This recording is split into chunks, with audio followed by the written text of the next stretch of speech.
Hi, I am the co-founder of CrowdSurf, director of events, bass player, video producer, digital director, songwriter, manager of touring, director of content and operations. And you're listening to the Springboard Music Podcast.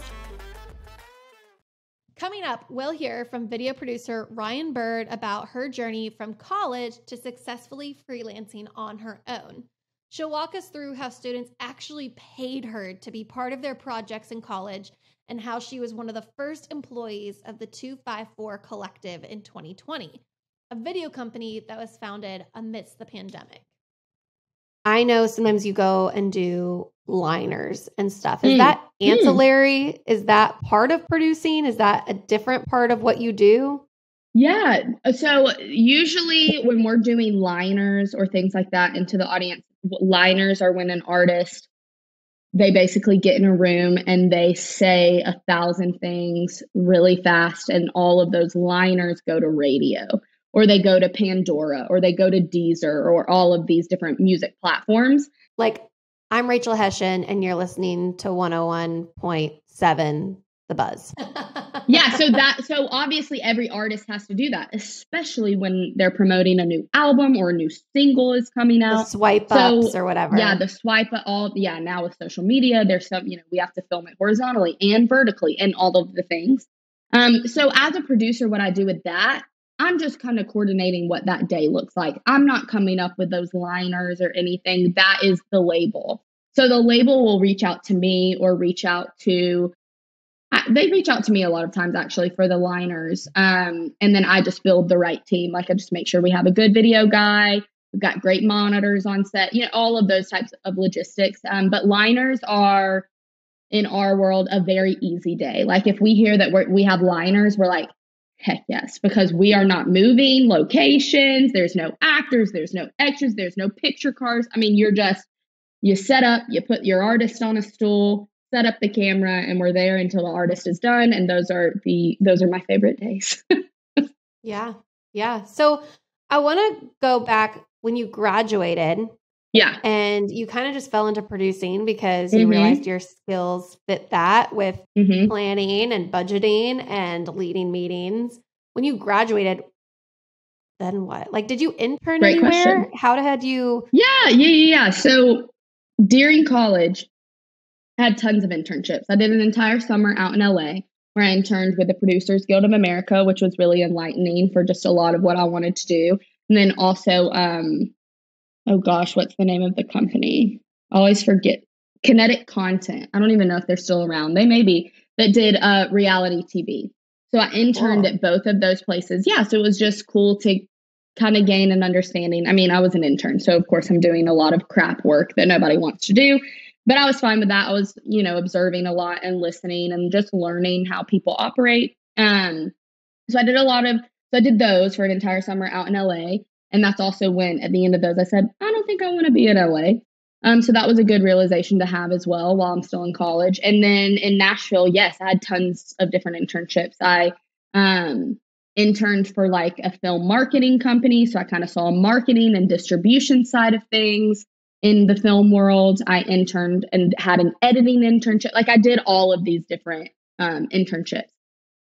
But honestly, my first jobs out of college were from friends who were in college, who were like directors. Obviously, going to Belmont, it's a huge music school. Tons of people are wanting to be artists, whether that's a pop artist, an indie artist, a country, Christian, whatever. There was a guy named Joey Broadnax, and he still is. He's directing. And he and I were buds, and in college, we would make for no money, basically, would make people music videos, or really they were just acoustic videos. And these college students would pay you to do that? Yeah, they would. They'd pay. I mean, it wasn't a lot of money at the time, but it was enough to pay for, maybe a prop here and there that we wanted to purchase to have in the shoot, to pay $100 to each of us that were there, me as the producer, the director, and then like the camera and sound guy. So I did a lot of that. That couldn't have been your full-time gig, or was it? In college? After college when you were doing... No, it wasn't. So yes. I see what you're asking. So in college, I was doing that stuff in college. So when I got out of college, I was still working with Joey, who was like the director of those things. So I was doing a lot of freelance gigs because he was starting to get more known as well, and other artists wanted to use him. So I did as much as I could in the freelance world with music videos for that, and for him, pretty much solely for him, if I'm looking back and thinking back correctly. And then I nannied. I just nannied full time. Lived in a house with multiple girls. I mean, did the whole roommate thing, sharing a bathroom thing, and just grinded, and I don't even think, I use the word grinded. I don't even know if I knew. I don't even think it was that. I think it was, I got to make money and I don't know what I'm doing yet. So let me get a job. So I started nannying. I would do that. That was my main gig. And then I would just pick up as many jobs as I could. And then finally one day I met with Preston Leatherman. He was my boss at my old company that I left. He was going out of town one weekend. Someone gave him my name. Actually, someone that was friends with Joey gave him my. So again, connections. Everything just builds on top of each other. Preston and I met at Fido in Nashville, and he said, "Hey, I have a music video on Monday, but I'm going out of town this weekend in New York. I need help." And he didn't even really know what a producer was. Like, he was even asking me those questions that you just asked. He was like, "Okay, so what do you do?" And like, basically, how can you help me? Because I'm about to leave and we have a shoot. So I did. And he came back, and that Monday we shot, and it went wonderfully. And we started working together ever since. So a lot of my early on work came solely from Preston. And then when he built his company, the 254 Collective, I ended up going in, not going in on the company. That sounds like I was like half owner. I wasn't on salary with that company. Yeah. And then from there, we worked with tons of directors and labels and artists. And so when I finally went on my own, I felt good about the connections that I had made while I was at this company, and that these labels knew my work ethic and they knew what I could do and what I could produce, and that when I'm on a shoot, the day's going to go well. How long from when you graduated to when you met with Preston and got, I guess, like, what's the timeline? Like, when you met with him and you were kind of just contracted I think it was and then probably got a full-time gig. Yeah. I think it like 6-ish months. Okay. But I didn't even get the contract. So I probably freelanced as a whole for about a year and a half, because also in there, I produced a documentary that another group of creatives and some of my best friends made. So like there were other projects going on. I wasn't just doing music video stuff at the time. But yeah, I think it was, so I graduated May of 2018. And then January of 2019 is when I met with Preston. And so continued freelancing, but solely working on his project at that point. And then 2020 pandemic, everything kind of goes crazy. And that's actually when he started the company. So because we always said this, and it's weird to say, but in the pandemic, video became huge because nobody could go anywhere. So these artists still had songs, things were still needing to be promoted. So, live streams became huge. Now we're doing talk show performances and shipping them off to New York and LA because no one can go in person and perform. So that was like our income in all of 2020. And it was actually a really good year for what we did. And then it was last December, which is crazy. That's almost a year. You've been nonstop. So you left because because we're friends, I think I know, just balance, mental health, all the things, just more say in where you need to be when. Yep. So you and left. The projects that I get to say yes to. I mean, I think that was a big one as well. Yeah. Because I wasn't in control of that, right? I'm not. If the company took on a project, I mean, I don't have say in that. I work for the company. I have to do that project, but I don't want to do every project. Maybe I don't believe in every project, so there was some of that conflict going on as well. Yeah, absolutely. Who would be a good fit to be a music video producer? Like what? Great question. Where would they, well, if they were to assess if this would be a good job for them, how would they do that? I think, you need to care about visual content first and foremost. Because if you don't, just get another job. Like it can be a taxing position and it can be a stressful position. So like if you want to do something else, go and do it. But I think you absolutely have to be an organized person. You need to be a great communicator, and you need to be a great communicator with all types of people, right? You're working with tons of different personalities all day long. So it's very important, that you can work well with others. I would say you got to be good at systems. And what I mean about that is you are the person other people rely on to kind of set up everything, to set up a timeline or cutoff dates, or when casting needs to be done, when wardrobe needs to be done, when we have to have, like, you have to just be good at planning, essentially. I think a very type A person would be great for this job. You have to be a good problem solver. That's huge because on set, you're basically there to take care of fires that come up. So yeah, kind of all of that type A brain way of thinking and working is definitely for you. I think if film and television and music videos, those things excite you, but you don't have that skill set, I sincerely would urge you to look in a different department, because producers absolutely need to be all of the things I just listed. And you're probably juggling more than one project at a time. Absolutely. So not only do you need to be organized in this lane, but then you need to be able to be a great time manager. Yeah, time management is huge. And because you're right, I'm glad that you mentioned that.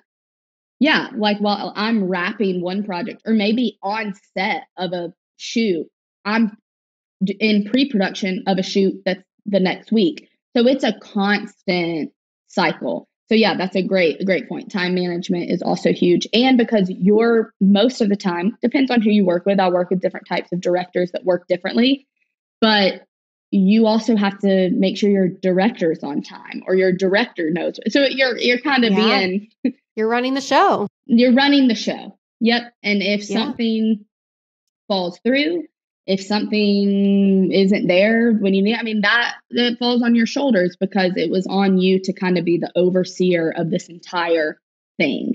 And so, yeah, it's a lot. Yeah, it's a lot. Sometimes it's funny how I think about how much I do on certain projects, and I'm grateful because I'm getting to a point now where we're like, I'm getting well known enough that we're getting bigger budgets. So some of these things I can take off my plate and hand off to other people. But right when I started, when we're doing $5,000 to $10,000 music videos, we don't have money to hire a locations manager. So like, I'm finding the locations. We don't have money to hire a casting agency. I'm casting people, so you got to be good at juggling. So when it comes to budget, you're not only budgeting props and scenes and venues, you're budgeting staff as well? Correct. So are you the first one that's hired? It's usually the director. Sometimes it's me. It just depends who we're working with and what the project is. But usually it's the director. So kind of how the chain of command works and the lineup of a project is a label. So Capitol, Provident, Warner, Universal, Big Machine, Big Loud, like those are kind of the big ones here in Nashville, and in other places, but the Nashville offices, they will have, let's say there's a music video coming out for an artist, or they know they want to make a music video for an artist. The single's doing really well. We're going to do a music video.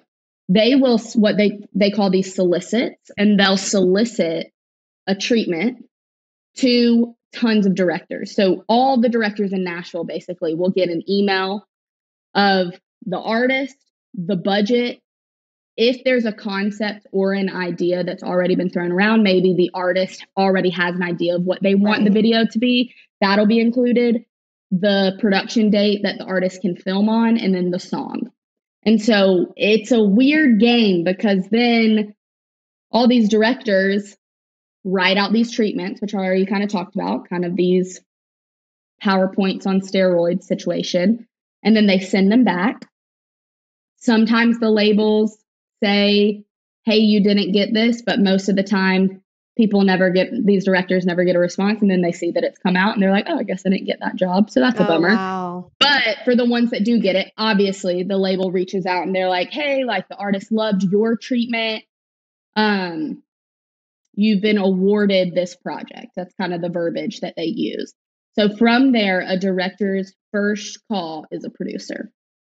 And then I'm on board. So a director is usually the first person to be hired. Now that sometimes I've had labels reach out to me and say, hey, we want you to be a part of this project. Do you know any directors that would be a good fit?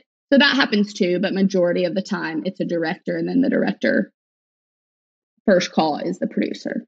Yeah. Okay, cool. That's very helpful because I know from my experience, I've been on the label end, and we've had the fun of working together on some projects, being on set together. So fun. And so it's really cool for me to see because I was in radio. I wasn't on the video production side at all. So it's interesting to hear how that all happens and comes about. Yeah.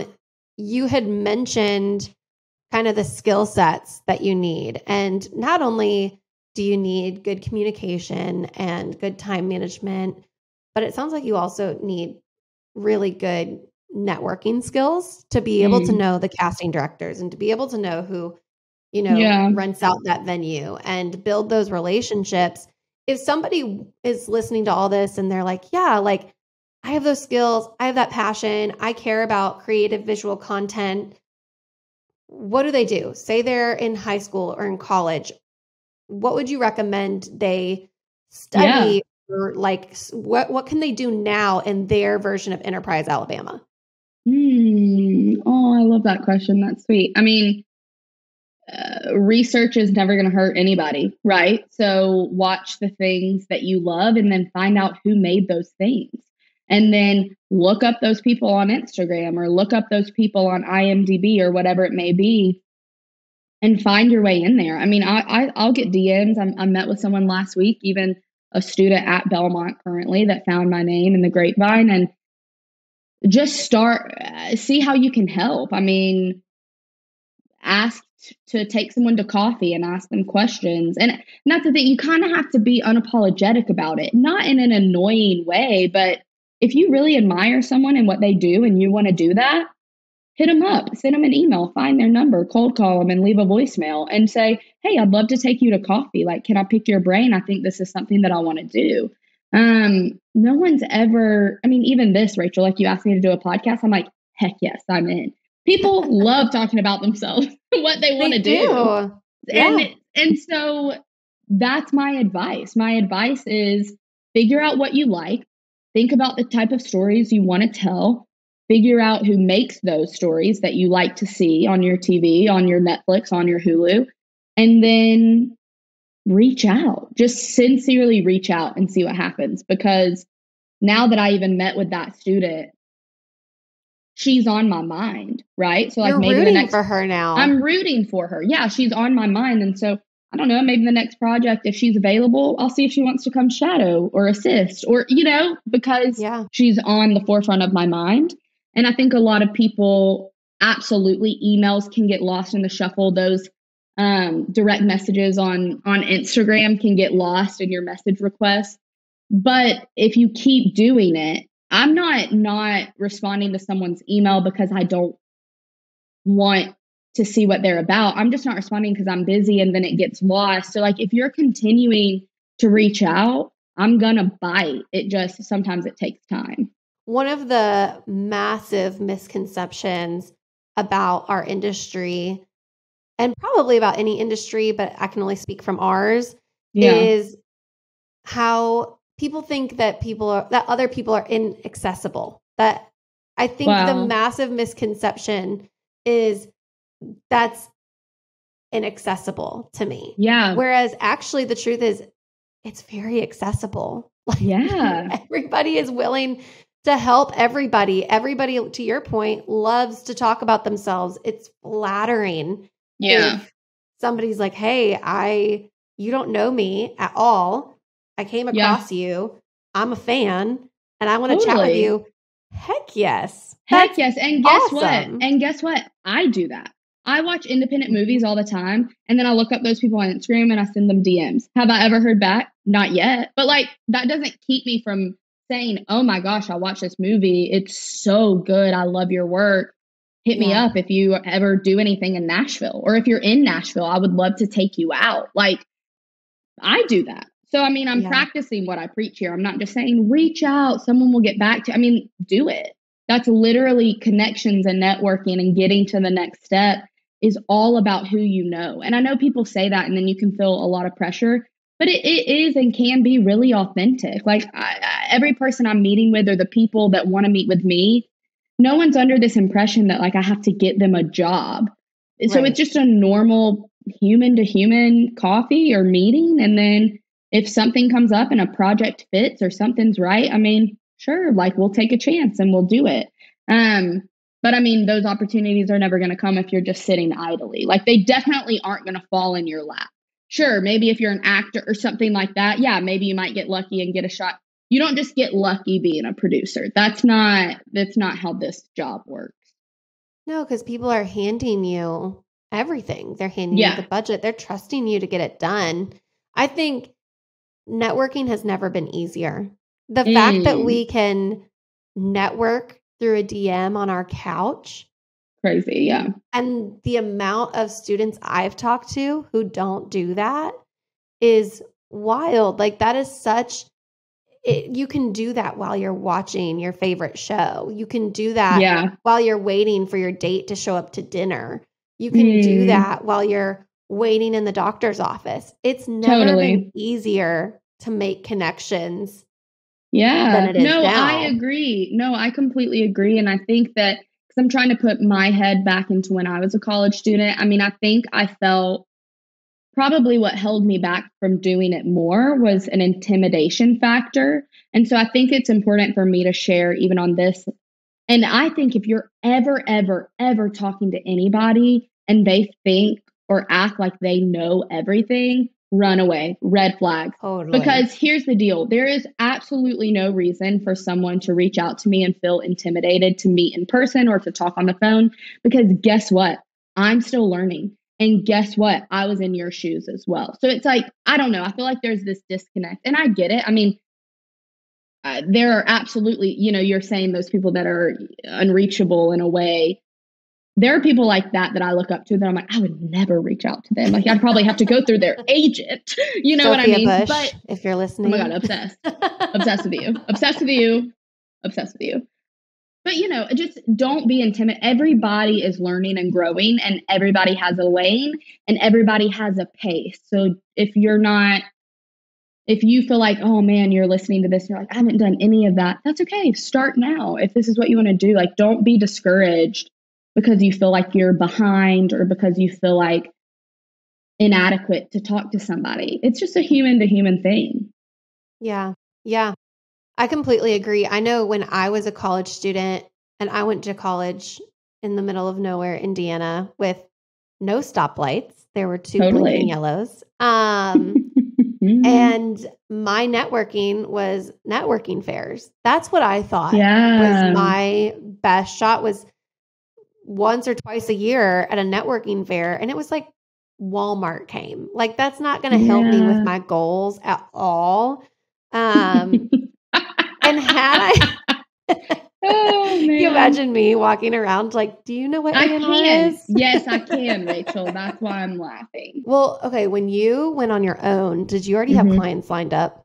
Not necessarily, no. I mean, I had contacts, but I didn't have, it wasn't like I left and there was a job waiting for me in January. I remember it was Christmas break actually. And I had quit I think it was December 10th or 15th, literally like 2 weeks before Christmas. Then we went home for Christmas.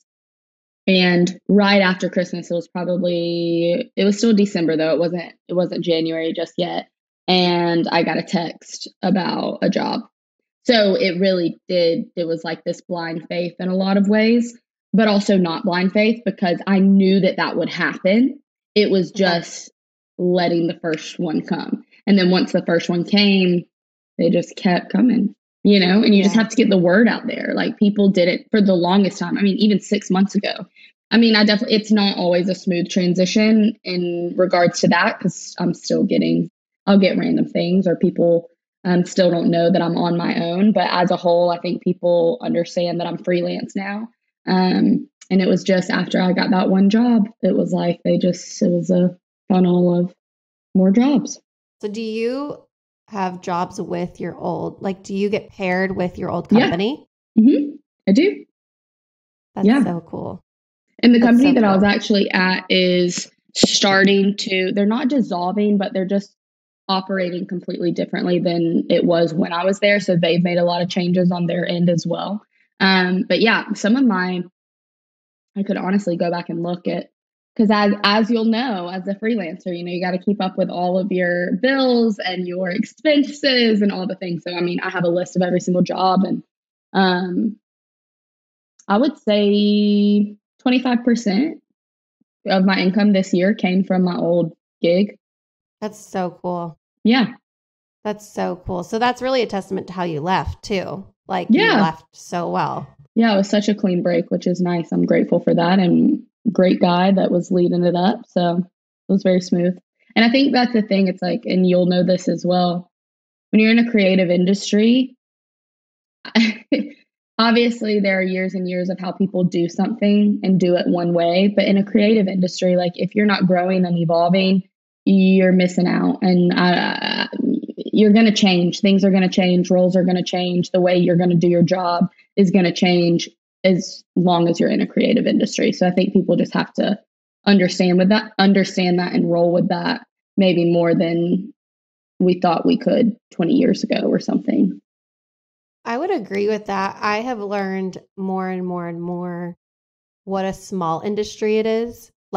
Everybody is switching jerseys quite often. And so don't burn bridges, because I know people who came from this label and now came to another label, and they see those people at all the events. And it's not like it's 200 people, it's like 50. So there's a good chance you're sitting by those people at an event. So you don't want to burn that bridge. And I know people who have switched jerseys once and then went back to the original jersey. And and that's okay. And I think people get so, and I felt that way too, right when I went on my own, and you'll probably feel similarly in the months to come. And I don't think that it's, it goes up and down a lot.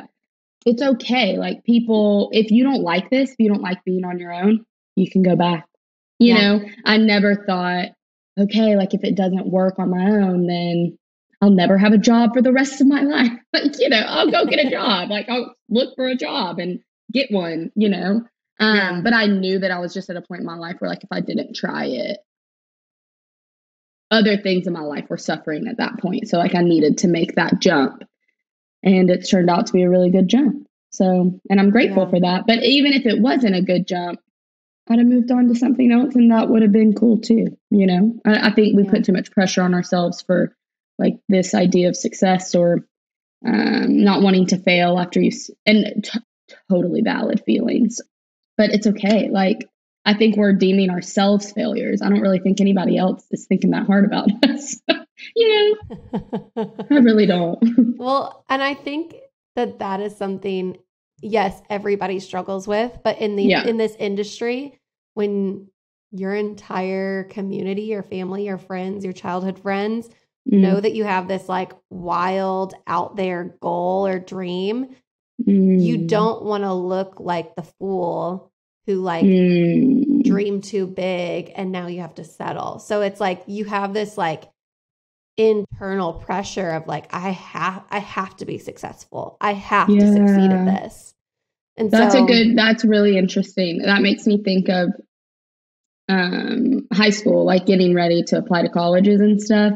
And for some reason, I look back now and I really am, it's so silly the way that I thought, but it's kind of what you just said. It's like this idea of, okay, well, in my town, people knew that I did theater. People knew that I liked music. People knew, all of these things that maybe weren't the best routes for someone to go to the University of Alabama or Auburn University. So when I was looking at Belmont here in Nashville, that felt, I hate to say this because it's like my heart is just so in a different place now, but like so icky in the sense of being like, oh my gosh, like I am doing something different and I have all of these dreams to chase. And you're not in that small, you were like, I'm different. I'm not in this small town mentality. I'm not. Yes. And now, as I'm absolutely, and now as I'm getting older, I'm like that small town mentality, like parts of it I love. And like, I'm trying to get back in my life, even here in this industry while working. Like I could guarantee you right now, it's Tuesday at 9 a.m. I can guarantee you everyone back in my small town right now, they're headed to work. They're not there. Maybe they're stressed, maybe, sure. But like, they're chilling. Like their life is good. And they aren't thinking about, oh my gosh, what's Ryan doing today? You know what I mean? Though? It's such an Enneagram 3 thing of like, it's image based. And so you so overthink how you're being seen when like nobody cares. Nobody cares. And you know what? Maybe some people do, because I do think that that's also crafted why we have shown up in the world the way we've shown up. We being like the 3s of the Enneagram type. So someone somewhere along the way made us feel like it did matter how we showed up. But as a whole, I don't think everyone is thinking that way. I think it's just us. And as I look back at like, okay, who are those people in my life that maybe made me feel like I wasn't enough without X, Y, and Z? Those people were probably 3s too. Like when I'm looking back and thinking about it, like those teachers or those coach or whoever they were probably 3s too and battling their own stuff. So I don't know. Which is such a reminder as 3s to not do that to other people, right? Like, absolutely. I don't want to keep that trend. Absolutely.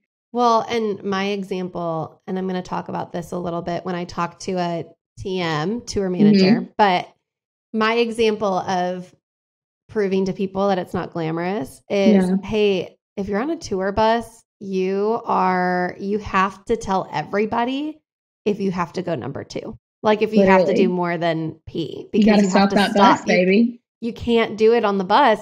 And so it's like, it's not glamorous at all. People have such a different mentality. And I think in the industry, we promote it like it is for a couple of different reasons. But honestly, one of them is like, it's such a grind that when it is fun, it's a big deal. So we make sure everybody knows about it, which then gives off this like false perception that it's always fun. And it's like, no, interesting. This is uniquely fun because I've been grinding for 4 months. And here's like the release and it's finally out there Oh, that's a really interesting point. I would agree with that. I think that's what we do.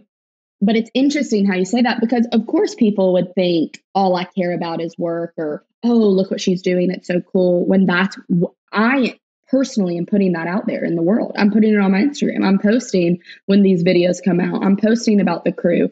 But what I feel like the outside world doesn't understand, the outside world from this industry doesn't understand when I'm doing that. That's also how I get jobs, right? Because people see it and then they go down the list of credits and they're like, oh, okay, Ryan Byrd produced this.